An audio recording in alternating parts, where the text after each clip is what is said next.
निवडणुकीची रणधुमाळी संपताच ठाणे महापालिका प्रशासनानं थकीत मालमत्ता कर आणि पाणीपट्टी बिलांच्या वसुलीला जोरदार सुरुवात केली आहे. ठाणे महापालिकेचा आर्थिक गाडा रुळावर आणण्यासाठी प्रशासनानं कंबर कसली असून तिजोरी भरण्यासाठी पालिकेनं मोहीम सुरू केली आहे.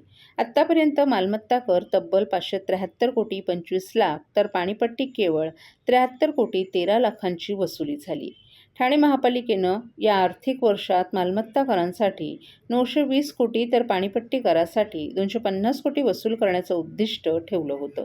दरम्यान पालिकेच्या एकूण 9 प्रभाग समित्यांमध्ये माजिवडा मानपाड प्रभाग समितीमध्ये सर्वाधिक म्हणजे 220 कोटींची वसुली झाली, तर कळव्यात सर्वाधिक कमी म्हणजे 24 कोटींचा मालमत्ता कर जमा झालाय. जकात आणि एलबीटी सारखे कर वसुलीचे स्रोत बंद झाल्यानंतर मुख्य स्रोत मालमत्ता कर आहे.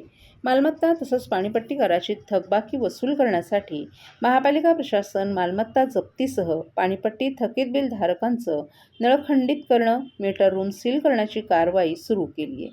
महापालिका कार्यक्षेत्रातील घरगुती वापरासाठी असलेल्या पाणीपट्टी थकीत बिलं चालू वर्षांसह एकरकमी भरणा केल्यास दंड किंवा व्याजात 100% सूट लागू करण्यात आली आहे.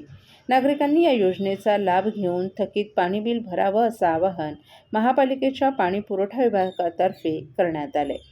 सुट्टीच्या दिवशीही कार्यालये सुरू ठेवण्याचा निर्णय प्रशासनानं घेतला आहे. तसंच पालिकेच्या www.thanecity.gov.in या संकेतस्थळावरून पेमेंट गेटद्वारे ऑनलाईन पद्धतीनं मालमत्ता कर जमा करण्याची सुविधाही उपलब्ध करून देण्यात आली आहे.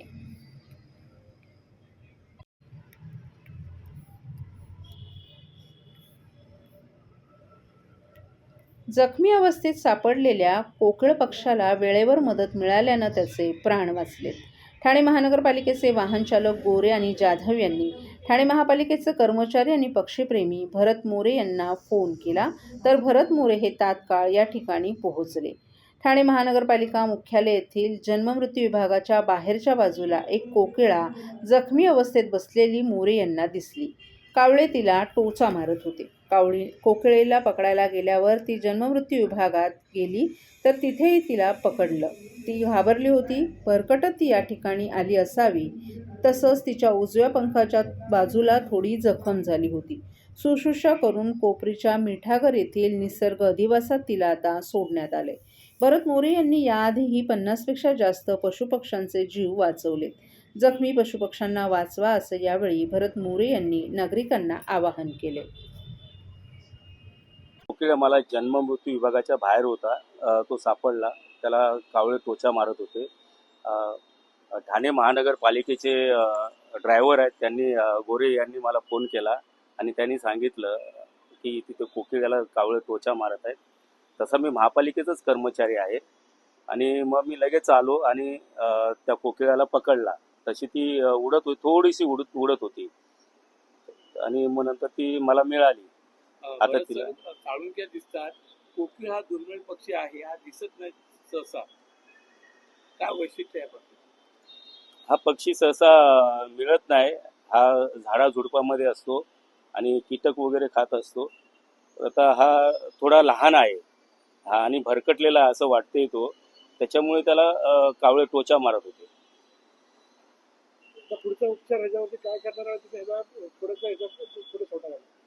ॲक्च्युली याला पहिला बघणार मी, याला थोडं खायला वगैरे देणार आणि पाणी वगैरे पाजणार, घरी घेऊन जाणार आणि याला थोडंसं हे करणार आहे, थोडी शुश्रूषा स्टार्टिंगला. नंतर समजा तो उडायच्या जर तयारीत असेल तर त्याला उडवणार, नाहीतर मग त्याला CPCA किंवा SPCA हॉस्पिटल ब्राह्मणला इथे नेऊन देणार.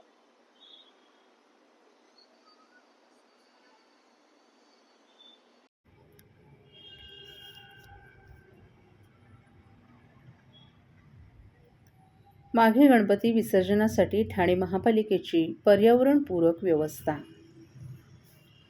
माघी गणेशोत्सव 22 जानेवारीपासून सुरू होत आहे. 10 दिवस हा गणेशोत्सव असून या पार्श्वभूमीवर ठाणे महापालिकेनं पर्यावरणपूरक विसर्जनासाठी विशेष व्यवस्था केल्याची माहिती पालिका आयुक्त सौरभ राव यांनी दिली आहे. तरी गणेश भक्तांनी मूर्ती विसर्जनासाठी पर्यावरणपूरक व्यवस्थेचा वापर करावा असं आवाहन आयुक्तांनी केलं आहे. मागे गणेशोत्सवाच्या पार्श्वभूमीवर प्लास्टर ऑफ पॅरिस मूर्ती बनवणाऱ्या मूर्तिकार आणि विक्रेत्यांना मूर्ती विक्री करताना त्याबाबत विक्री रजिस्टर ठेवणं आवश्यक असल्याच्या सूचना देण्यात आल्या आहेत. मंडळांकडून बसवण्यात येणाऱ्या मूर्तीबाबतची आवश्यक सर्व माहिती, प्लास्टर ऑफ पॅरिसची मूर्ती आहे किंवा नाही, मूर्तीची उंची किती आहे आदी संकलित करून त्यानुसार विसर्जनाचा आराखडा आणि व्यवस्था निर्माण करण्यात आला आहे. तसंच सार्वजनिक मंडळांना विसर्जनासाठी प्रतिकात्मक स्वरूपात लहान मूर्ती ठेवण्यास प्रोत्साहन देण्यात येत आहे. कृत्रिम तलाव, टाकी विसर्जन व्यवस्था आणि खाडीघाट येथे विसर्जनाची सोय करण्यात आली आहे. 2 ते 3 फूट उंचीच्या मूर्ती टाकीमध्ये, 3 ते 6 फूट मूर्ती कृत्रिम तलावात, तर 6 फुटांपेक्षा मोठ्या मूर्तींचं विसर्जन खाडीमध्ये करण्याच्या सूचना सर्व प्रभाग समिती स्तरावरून सर्व सार्वजनिक मंडळांना देण्यात आल्या आहेत. विसर्जनातून निर्माण होणारे ठाणे महापालिकेमार्फत शुद्धीकरण करूनच जलोत्सवात सोडण्यात येणार असल्याचं प्रशासनानं स्पष्ट केले. तसंच मूर्ती विसर्जन करण्यात येणारं पाणी ठाणे महापालिकेतर्फे शुद्धीकरणानंतर जलोत्सवात सोडलं जाणार असल्याचं मुख्य पर्यावरण अधिकारी मनीषा प्रधान यांनी सांगितलं.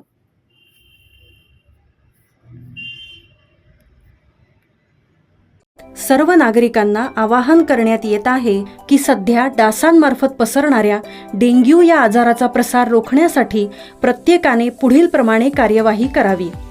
डेंग्यू आजार एडिस इजिप्ती हा डास चावल्याने होतो. या डासांची पैदास साचलेल्या किंवा साचवलेल्या स्वच्छ पाण्यामध्ये होते. 8 दिवसांपेक्षा जास्त दिवस पाणी उघडे व साचून राहिल्यास त्यात डास अंडी घालतात.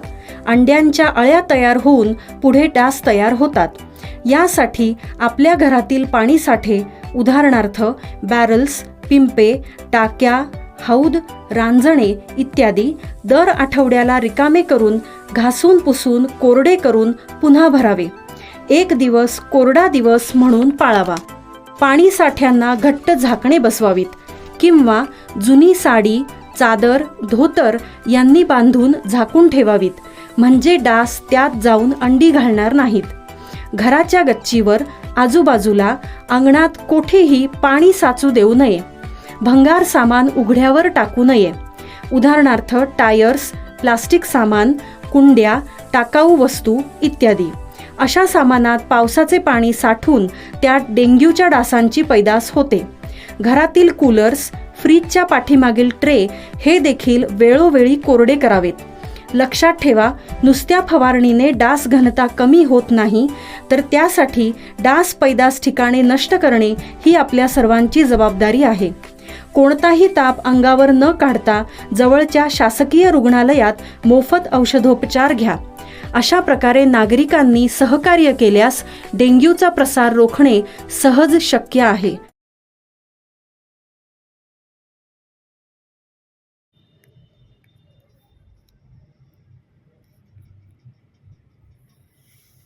MIM पार्टीच्या तिकिटावर निवडून आलेल्या रिक्षावाला नगरसेवकाची जितेंद्र आव्हाडांवर सडकून टीका.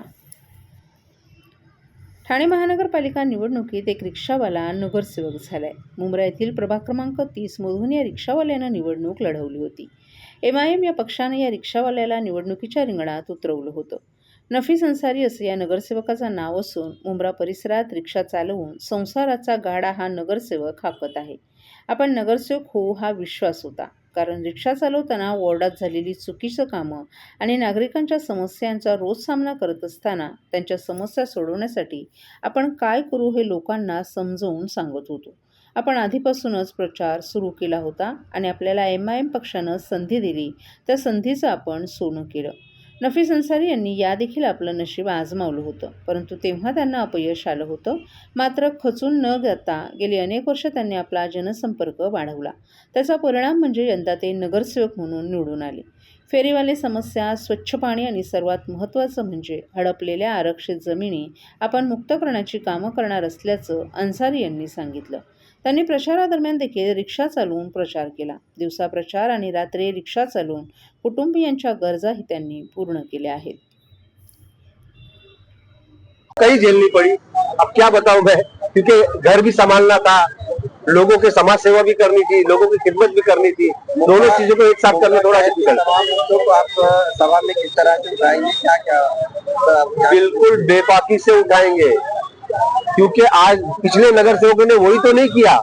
उन्होंने जहां बोलना चाहिए था महासभा में, वहां पर ना बोलते हुए रास्तों पर जगह जगह पे धरने आंदोलन के सिवा कुछ नहीं किया। उनको रास्तों पर धरने आंदोलन से ज्यादा जो है ना महासभा में बोलना चाहिए था। हम बोलेंगे, हम 5 जो चुन के आए ना यहाँ से, ऑल इंडिया मजलिस इत्तेहादुल मुस्लिमीन के नगर सेवक, हम 5 महासभा में बोलेंगे, सड़कों पर नहीं ज्यादा बोलेंगे। हम कौन कौन से मुद्दे रहेंगे, कौन कौन से विकास के काम अब तक यहाँ पे नहीं हो पाए? इस शहर में विकास नाम की चीज ही नहीं है। विकास का वहां से शुरू करना पड़ेगा, ऐसा मामला है।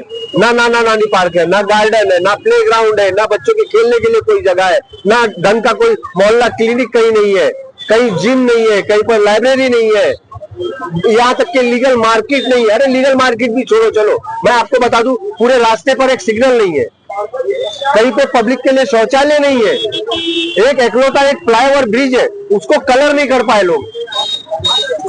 देख लो आप, उसका कलर उतरा हुआ है पूरा। तो ये सारे काम इंशाल्लाह हम लोग करेंगे। ठाणे महापालिका निवडणुकीत शिवसेना शिंदे गट आणि भाजप युतीने 131 पैकी 103 जागा जिंकल्या असल्या तरी युतीतील कोणत्या पक्षाचा महापौर, उपमहापौर, स्थायी समिती सभापती होणार याविषयी राजकीय वर्तुळात वेगवेगळ्या चर्चा रंगल्यात।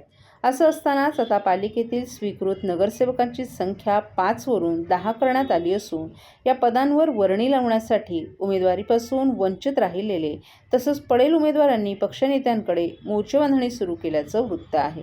ठाणे महापालिकेच्या निवडणुकीत महापालिका क्षेत्रात 16,49,869 इतके मतदार होते। त्यापैकी 9,17,213 मतदारांनी मतदानाचा हक्क बजावला। या निवडणुकीसाठी एकूण 649 उमेदवार निवडणुकीच्या रिंगणात होते। त्यापैकी ठाण्यात शिवसेना शिंदे गट पक्षाचे 7 उमेदवार बिनविरोध निवडून आले। त्यामुळे 125 जागांसाठी 643 उमेदवार निवडणुकीच्या रिंगणात होते। या निवडणुकीत शिंदेंच्या शिवसेनेचे 75, भाजपचे 28, राष्ट्रवादी शरद पवार 12, राष्ट्रवादी अजित पवार 9, MIM 5, शिवसेना उभाटा 1 आणि अपक्ष 1 असे 131 नगरसेवक निवडून आले। शिवसेना शिंदे गट आणि भाजप या दोन्ही पक्षांनी 131 पैकी महायुतीच्या 103 जागा निवडून आणल्या आहेत। शिंदे यांच्या पक्षाला 75 जागा मिळाल्यानं या पक्षाचा महापौर होणार हे आता स्पष्ट झाले। महायुतीच्या गणितात भाजपला उपमहापौर पद मिळेल अशी शक्यता आहे। असं असतानाच भाजपचं ठाण्यातील निवडणूक प्रमुख आमदार निरंजन डावखरे यांनी पक्षाला किमान 2 वर्षाचं महापौर पद मिळावं अशी आग्रही भूमिका मांडली आहे। यामुळे महापौर कुणाचा यावरून वेगवेगळ्या चर्चा रंगल्या असतानाच आता पालिकेतील स्वीकृत नगरसेवक या पदांवर वर्णी लावण्यासाठी उमेदवारीपासून वंचित राहिलेले तसंच पडेल उमेदवारांनी पक्षनेत्यांकडे मोर्चेबांधणी सुरू केल्याचं वृत्त आहे।